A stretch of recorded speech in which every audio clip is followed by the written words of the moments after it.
E aí, pessoal, tudo bem? Hoje nós estamos aqui dando continuidade às nossas conversas, né, com os candidatos a vereador e vereadora de Manaus. E nesta terça-feira nós estamos recebendo aqui a candidata Ingrid Mendonça, que é do Avante, que disputará uma das vagas para a Câmara Municipal de Manaus. Ingrid, seja bem-vinda. Olá, Marcos. Olá a todos, a todas. Obrigada. Ingrid, bora lá. É a primeira vez que tu disputa? Conta pra gente um pouco de quem é a Ingrid Mendonça. Bom, disputando a eleição partidária a primeira vez, estive sempre aí do lado dos movimentos da sociedade civil. Eu nasci aqui em Manaus, morei no interior do estado, sou filha do Luiz, da Artemisa, que até hoje moram no interior. E vim para Manaus novamente, depois de um tempo, depois de concluir ensino fundamental e médio em escola do interior, vim para fazer faculdade. E aí foi quando eu ingressei no movimento de pessoas com deficiência, fui me encontrando nessa causa. Pois é, eu vi no Facebook justamente, Ingrid Mendonça, a voz da inclusão, não é isso? Isso. E desde 2014 tu tem participado dos movimentos ativamente, sempre nessa diretriz? Sim, fiz parte dos conselhos municipal e estadual dos direitos da pessoa com deficiência. Em 2017 para 2018 fui eleita a primeira mulher a presidir a Associação dos Deficientes Visuais do Amazonas. E aí eu fui aprendendo mais sobre os meus direitos. Eu ingressei nessa luta para conhecer o meu direito como pessoa com deficiência visual. Por conta das dificuldades na faculdade, dificuldades de mobilidade urbana na cidade, tudo que eu passava no dia a dia. E aí eu fui conhecendo os coletivos, os grupos de pessoas que também vivenciavam essa situação. E eu fui sendo convidada, vamos participar de uma reunião, vamos participar de uma movimentação? Vamos. E eu fui me identificando, fui construindo isso como uma parte da minha vida, da minha essência, da minha atuação. Então, tu vem dessa causa ali, meio que começou como experiência própria, né, tentando conhecer teus direitos. E por que agora tu tá saindo para disputar uma vaga na Câmara Municipal? O que tu conseguiu fazer enquanto presidente da associação? Como que tá essa parte? Então, quando eu entrei como presidente da associação, quando eu fui eleito, foi um desafio muito grande. A gente dar uma organizada, levar uma visão mais jovem para a instituição. Muitas pessoas tinham lá suas dúvidas. Será que vai dar certo? Vamos encarar novos projetos? Vamos colocar uma equipe multiprofissional mais completa para trabalhar na instituição? Vamos. Foi desafiador? Foi, mas a gente encarou e deu certo. E aí, uma coisa que me deixava sempre inquieta, que me deixa inquieta, que eu acho que não devia acontecer, mas acontece, é que a gente é procurado muito em período eleitoral, por pessoas que, vamos representar a tua causa, me fala um pouco da história de vocês, que eu acho muito bonita, as pessoas com deficiência se superarem, a gente ouve muito essa palavra, se superam, vocês são um exemplo de superação. E aí, passa a eleição, as pessoas vão embora, e a gente não quer, muitas vezes, um computador, a gente não quer dinheiro ali, a gente quer projetos de inclusão, a gente quer coisas que mudem a vida de uma cidade, de uma população. E é isso que falta. E como parte da sociedade civil, como líder de movimento na sociedade civil, a gente consegue fazer muita coisa bacana, mas falta ainda. A gente chega numa secretaria, por exemplo, e muitas vezes não tem autonomia. Você passa 1 mês, 2 meses esperando uma reunião com o secretário quando ele te atende. Na própria Câmara Municipal, na própria Assembleia Legislativa, a gente vai, tem deputado, tem parlamentar, tem vereador que até acolhe a gente, mesmo que não atenda aquela demanda, mas senta, ouve, vai lá, faz uma visita. Tem outros que meio que não é a minha pauta.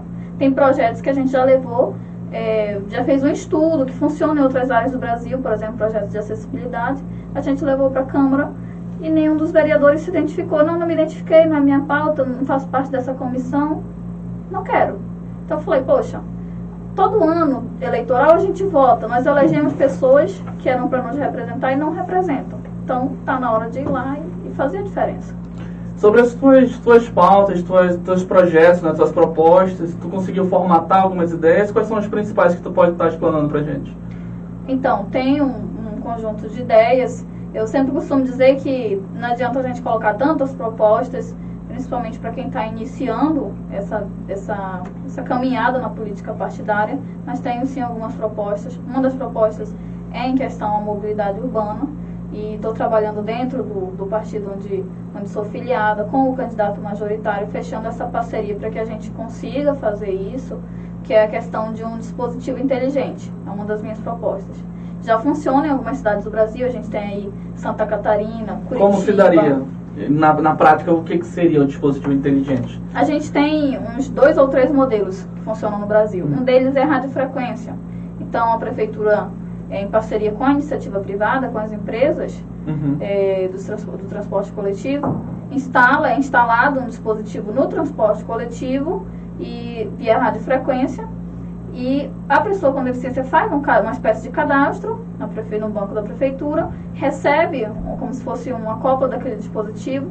Eu, todo ponto de ônibus, eu programo aqui 2, 3 linhas de ônibus que eu gostaria de embarcar naquele local. E aí, quando o ônibus está chegando, ele me avisa aqui no meu dispositivo, e ele avisa também para o condutor do ônibus que tem uma pessoa com deficiência, uma pessoa que necessita de uma atenção específica naquele ponto. Nossa, muito interessante, né? Muito interessante. Parece uma coisa bem futurista da realidade de Manauara, né? Sim, mas já funciona em várias cidades do Brasil. Eu acho que política baseada em evidência é isso. A gente vê o que funciona e adaptar para a nossa realidade. Na verdade, eu considero muito isso a questão de cidades inteligentes, né? Cidades que sejam em função do cidadão e que façam todos os cidadãos participarem do processo e sentirem-se parte da sociedade. Tu falou sobre a questão de candidato majoritário também. Ontem, inclusive, o Davi, que o Paulo faz parte, né? Lançou uma proposta de que vai ter uma secretaria municipal justamente focada em pessoas com deficiência. Tu tem participado desse movimento dentro do partido também, do Avante? Sim, foi uma das coisas que a gente levou desde que eu me filiei no partido, desde que eu tenho esse diálogo com o Davi, foi uma das coisas que eu levei. Outras pessoas com deficiência também levaram essa ideia, e ainda bem, ele abraçou e se comprometeu. Isso é um sonho pra gente. A gente tinha uma secretaria estadual que foi aí reduzida há um tempo atrás a um núcleo. Então, a gente deixou de fazer história no Brasil, que a gente tinha uma das poucas secretarias de todo o Brasil. Acho que a 3ª secretaria de todo o Brasil era a nossa. E a gente ter uma secretaria no município vai ser muito importante.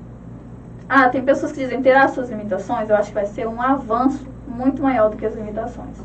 Tu falaste que tem 3 modais, tu explicou o primeiro, qual seria o segundo?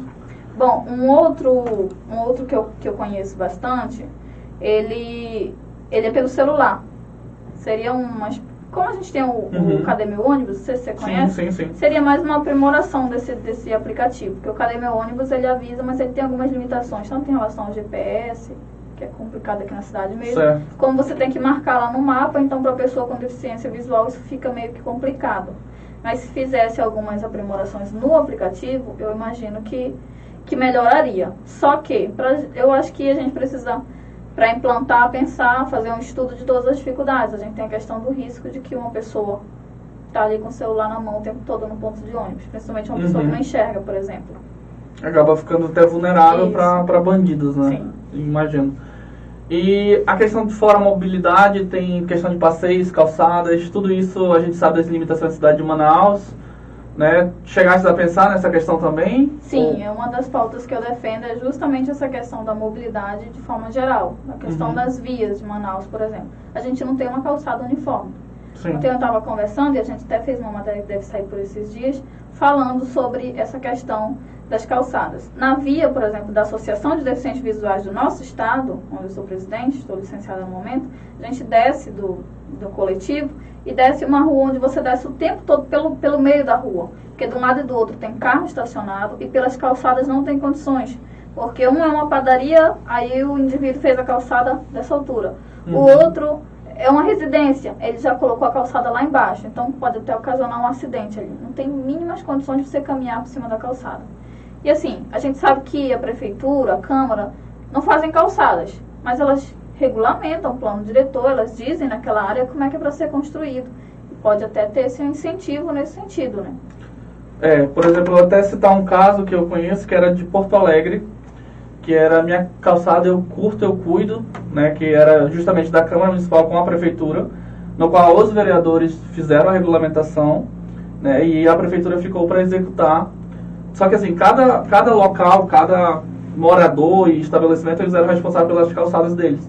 Então tinha toda uma diretriz para eles seguirem, né? Então, tipo assim, como você disse, de repente a prefeitura não faz todas as calçadas, mas ela consegue organizar a estrutura, ferramentas, e se tiver um legislador nesse sentido, aplicando ali, cobrando as leis que precisam, Sim. as coisas conseguem sair, né? Incentivando, a gente tem impostos aí, a gente tem IPTU, de repente um incentivo para quem fizer a sua calçada dentro dessas diretrizes.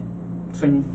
E chegasse a pensar em outros formatos de propostas, que o espaço aqui é um bate-papo, né? E aí tu vai colocando tuas ideias, a gente vai trocando uma ideia, e quem não conhece ainda, tem essa oportunidade de lhe conhecer mais e depois seguir nas suas redes sociais.